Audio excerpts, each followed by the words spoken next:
I am Dennis Wakesa from Kenya's capital. I would like to welcome you, dear viewer, to the Advisory, a show that gives you an in-depth view on matters to do with education, science and technology, politics, and of course, sports. But before all that, let's have stories making headlines. It's green light go. Historic summit to take place in Singapore on June 12th. The summit between America and North Korea will see Trump and Kim Jong-un meet for the first time. This is the first summit to happen between the two countries for more than a decade. Data analysis firm Cambridge Analytica closed down after conclusive evidence produced against them. Social media sites like Facebook and Google reviewed their privacy policy after the scandal. The Kenyan government loses 10 billion shillings in yet another NYS scandal. More than 50 suspects are arraigned before the High Court in Nairobi. With 7 million active social media users in a country of approximately 50 million people, the internet penetration rate of Kenya as a country is one of the highest in the continent. With the global technological landscape constantly shifting, technology is in constant use in almost all areas of our life. However, what happens when the data we give out is misused? How can we prevent huge amounts of personal data from falling into the wrong hands? Let us join our correspondent Kenneth Gidinji in the field for an in-depth look at the story. Join this conversation. Tell us what you think on Twitter at Ocean TV, at Mr. Masinde, using the hashtags ANGLive, hashtag data safety. Fake news and misinformation impacted Kenya's 2017 elections like never before, as exposure to smartphones and social media has grown quick. According to research conducted, Kenya is one of the most active online populations on the planet. According to statistics, out of close to 50 million Kenyans, 43 million are active internet users. This means that 85% success rate when it comes to internet penetration. For Kenya, this means that the country is one of the leaders of online usage in the continent. Technological companies have taken advantage of this, specifically the data analysis companies. An example is the recently closed Cambridge Analytica. The data analysis firm was rocked by a scandal where they manipulated personal information to have a sway over multiple elections across the world. Footage of the company's CEO talking about his company's role in Kenya elections have surfaced on the internet. Let's take a look. If you're collecting data on people and you're profiling them, that gives you more insight that you can use to know how to segment the population, to give them messaging about issues that they care about, and language and imagery that they're likely to engage with. And we use that in America and we use that in Africa. That's what we do as a company. Yeah. The Kenyatta campaign, which we ran in 2013 and 2017 for Kenyatta. And what you have done in the Kenya? We have rebranded the entire party twice, written their manifesto, done 2 rounds of 50,000 surveys. Huge amounts of research, analysis, messaging. And then we'd write all the speeches and we'd stage the whole thing. So just about every element of his campaign. Do you value your own information that you put in the internet? And if you do you think that it is safe? Yeah, I value my information when I put it on social media, for example, Facebook. And for me, it's safe. For you, it's safe? Yeah. Yes. Thank you very much. Okay. Do you value your personal information in the internet? And if so, do you think it is safe? I definitely value my information, anything I've put out there on social media, but I am not absolutely sure that it is safe. Reason being, all these things are happening, but I hope in future it can be. Thank you very much, Kenneth. You have been finding out people's opinion. But what is your own opinion on the matter?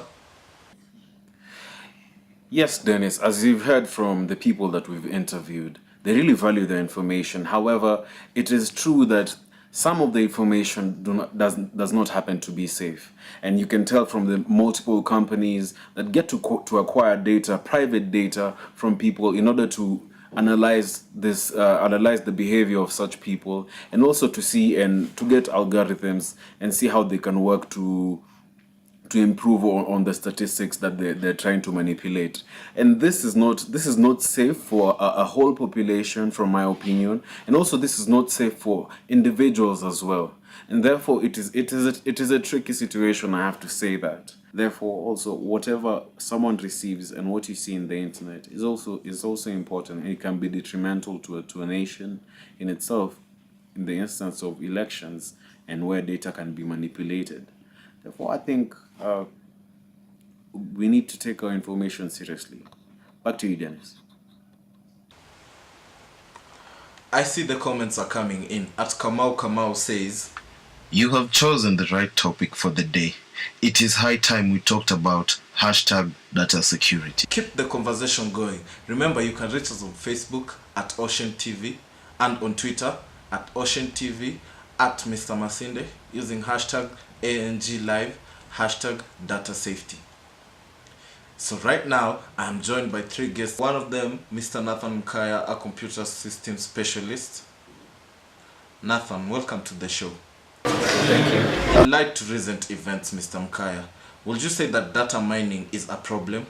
Okay, now the first point is you don't really have to look at it as a problem, because let's say a product like Google, you're using a product for free, let's say Gmail, YouTube and the likes, but then is it really free? So what they're doing is that they're giving you a service and in return they require your data. But now the problem is, okay, how much of your data are they, do you really have control of what they're mining, what they're getting from you as data? And now you see, the thing is, we need a set policy to know that, okay, Google require my data and this is what they're getting, and I'm willingly sharing it with them. Yeah. New policies have been put in place by some companies to help safeguard our individual data. Would you say we are safe now? Is the crisis averted? As a society, Kenya, this is not a secular. We don't have a culture of knowing how important and how costly or expensive our data is. Right now, you go to the street and you ask someone, okay, so yes, you've had there being breaches of data breaches in Facebook, Google, Twitter, and so what do you really care about your data? And they'll be, I do not know anything about computers, I do not know anything about this stuff, and as long as it doesn't directly affect me, I have no problem. That's the mentality that most people in Kenya have. Before we go any further, I would like to introduce another guest, Mr. James Maranga, a public relations graduate. Welcome, James. Thank you for having me. Mr. James, do you think what data analysis companies do is ethical? Well, it really depends on the fundamentals of the company. If the company's rules and regulations are to protect the public's interest, maybe it's ethical, and what they get from that analysis is something that can help its public. So it really depends on the rules and regulation of the company. Yeah. As a corporate communication specialist, where does one draw the line when it comes to saving face of the company? It really depends on the morals of the person doing the PR, the corporate communication. If the moral of that person is to help the audience of the company, maybe he can save the company. Yeah. Do you think Cambridge Analytica deceived the public one way or the other in order to save their reputation? Yes, it did, because Cambridge Analytica was involved with big companies, big people in the society, like we have Kenyatta's, Trump, so they had to save their company's name to protect the interests of these big people. So I think they deceived the public with the information. We now introduce Kenneth Rotich, a data analyst. I have to ask Mr. Rotich, how do you go about the process of data analysis? Okay, when it comes to analyzing data, this is what we do. We gather information in our systems and run through them through our systems by analyzing through various algorithms and see whether it's running properly and it's efficient for our systems, or is it efficient to produce information that's going to be used for a particular purpose. And when it comes to data security, how does one secure their information, Mr. Rotich? When it comes to securing of data, there's a variety of things that we can do.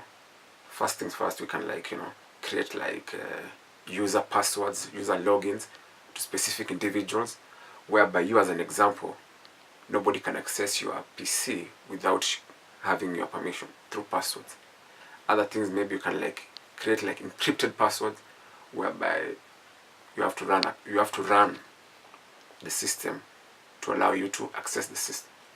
Other things, there is also other things when you combine database and the network, there is also a place whereby there's creation of VLANs, virtual local area networks, whereby no one can access a particular network that has data without being configured to that network. This is done through configuring of switches and routers to specific departments or sectors in an organization. What do you think about the Kenyan cyber laws that have been recently passed? As we all know, Kenya is really becoming a technologically advanced country. So to me, I'll say it's actually headed there. I won't say head there exactly, because I know with time, things tend to become mature and better. But at the moment, I'll say yes, we're actually on that path, which I'll encourage the government of Kenya to continue that way. I see people are active with the tweets. Keep tweeting. At Karom Sweets says, very informative discussion. I'm definitely more aware now than I was before. At Masambu13 says, I wish you guys would have discussed this a bit longer. In my own opinion, data analysis has been used across the globe for decades by different types of companies with access to data from the masses. It is something that will always be there, and in countries like India, for example, they're actively using data analysis methods for different purposes, from healthcare to elections. However, in the wrong hands, the data obtained from data analysis can be harmful. The government could help us as individuals by passing laws that will try and curb illegal data mining, but it is up to us as individuals to be keen on what we share on the internet. All our data matters, no matter how irrelevant we think. Therefore, data safety awareness starts with you. Well, that's it for today's show, dear viewer. Thank you for tuning in. Remember to keep the conversation going through our social media platforms of Facebook and Twitter at Ocean TV, at Mr. Masimba.